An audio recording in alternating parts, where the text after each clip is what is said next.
हम सब ने ये शब्द सुना है, एफआईआर। पर असल में ये है क्या और ये काम कैसे करता है? चलिए आज इसी को आसान भाषा में समझते हैं, क्योंकि ये भारत के क्रिमिनल जस्टिस सिस्टम की, आप कह सकते हैं, पहली और सबसे जरूरी सीढ़ी है। एक आम सोच है कि अगर किसी के साथ कुछ भी गलत हो तो बस पुलिस स्टेशन जाकर एफआईआर लिखवा दो और इंसाफ की लड़ाई शुरू। लेकिन क्या वाकई हर नाइंसाफी का जवाब सिर्फ एक एफआईआर है? आज इसी सवाल की तह तक जाएंगे। देखिए, एफआईआर एक बहुत ही पावरफुल कानूनी हथियार है, इसमें कोई शक नहीं। लेकिन इसकी अपनी एक लीगल बाउंड्री है, एक दायरा है, और यह समझना बहुत जरूरी है कि ये कब, कहां और कैसे काम करता है।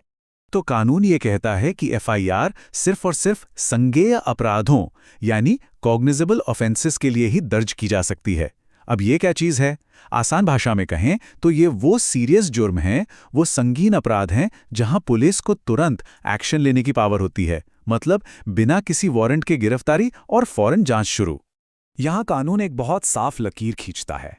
एक तरफ है गंभीर अपराध जैसे हत्या, डकैती या हमला, जहां पुलिस को फौरन एफआईआर दर्ज करके कार्रवाई करनी ही होगी।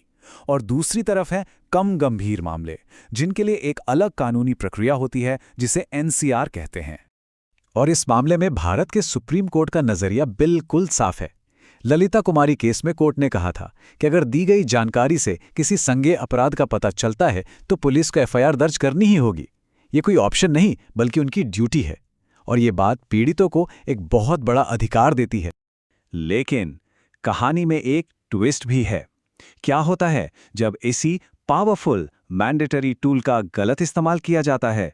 उसे एक हथियार की तरह इस्तेमाल किया जाने लगता है। और ऐसा होता है, बहुत होता है। कई बार लोग इसे एक हथियार बना लेते हैं। जो मामले असल में प्रॉपर्टी या पैसों के लेन देन के हैं, मतलब कि सिविल मामले, उन्हें जबरदस्ती क्रिमिनल केस बनाने की कोशिश की जाती है, या फिर आपसी रंजिश निकालने के लिए झूठी एफआईआर का सहारा लिया जाता है। इससे होता क्या है, हमारी पूरी न्याय व्यवस्था पर बेवजह का बोझ पड़ता है। तो सवाल उठता है कि अगर ऐसा हो तो क्या किया जाए? क्या कोई रास्ता नहीं है? जी नहीं, ऐसा बिल्कुल नहीं है। हमारे कानून में ही इस तरह के गलत इस्तेमाल से बचने के लिए कई रास्ते भी दिए गए हैं। ये स्लाइड हमें वही रास्ते दिखाती है। मान लीजिए पुलिस आपकी सही एफआईआर लिखने से मना कर रही है, तो आप सीआरपीसी की धारा 200 के तहत सीधे मजिस्ट्रेट के पास जा सकते हैं। या फिर अगर किसी ने आपके खिलाफ ही झूठी एफआईआर कर दी है तो उसे रद्द करवाने के लिए सीआरपीसी 482 के तहत हाईकोर्ट का दरवाजा खटखटाया जा सकता है। और हाँ, झूठा आरोप लगाने वाले पर भी कार्रवाई हो सकती है। ये जो प्राइवेट कंप्लेंट वाली बात है ना, ये एक बहुत ही कारगर तरीका है। इसमें आप एक तरह से पुलिस को बाईपास करके सीधे कोर्ट को अपनी बात बताते हैं, अपने सबूत देते हैं। और अगर कोर्ट को लगता है कि आपकी बात में दम है तो वो खुद पुलिस को ऑर्डर दे सकती है कि भाई एफआईआर दर्ज करो और जांच शुरू करो। तो अब जब हम इतना कुछ जान गए हैं तो सबसे जरूरी सवाल आता है कि आखिर सही रणनीति क्या हो, कब क्या करना सही है। देखिए, कुछ मामले ऐसे हैं जहां सोचना ही नहीं है। अगर मामला शारीरिक हमले का है, रेप या यौन उत्पीड़न का है, लूट डकैती का है, मतलब कोई भी ऐसा गंभीर जुर्म जहां एक एक मिनट कीमती है, वहां तो बिना देर किए तुरंत एफआईआर करवानी ही चाहिए। यही सही कदम है। लेकिन हर मामले में ऐसा नहीं होता। अगर झगड़ा किसी बिजनेस डील को लेकर है या प्रॉपर्टी को लेकर कोई असहमति है तो एफआईआर शायद सबसे अच्छा पहला कदम ना हो। ऐसे मामलों में एफआईआर कराना मामले को और उलझा सकता है। बेहतर हो सकता है कि पहले एक लीगल नोटिस भेजा जाए या सिविल कोर्ट जैसे दूसरे कानूनी रास्तों के बारे में सोचा जाए। तो कुल मिला के बात यह है कि एफआईआर एक बहुत ही पावरफुल टूल है, पर यह हर समस्या का इलाज नहीं है। मतलब ये हर ताले की चाबी नहीं है।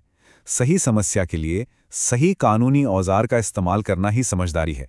इससे समय भी बचता है और न्याय व्यवस्था का दुरुपयोग भी नहीं होता। ये जो रणनीतिक सोच है ना, यही कानूनी सिस्टम को सही तरीके से इस्तेमाल करने में मदद करती है। इसलिए अगली बार जब कोई कानूनी चुनौती सामने आए तो ये सवाल खुद से पूछना जरूरी है कि इस काम के लिए सबसे सही औजार कौन सा है।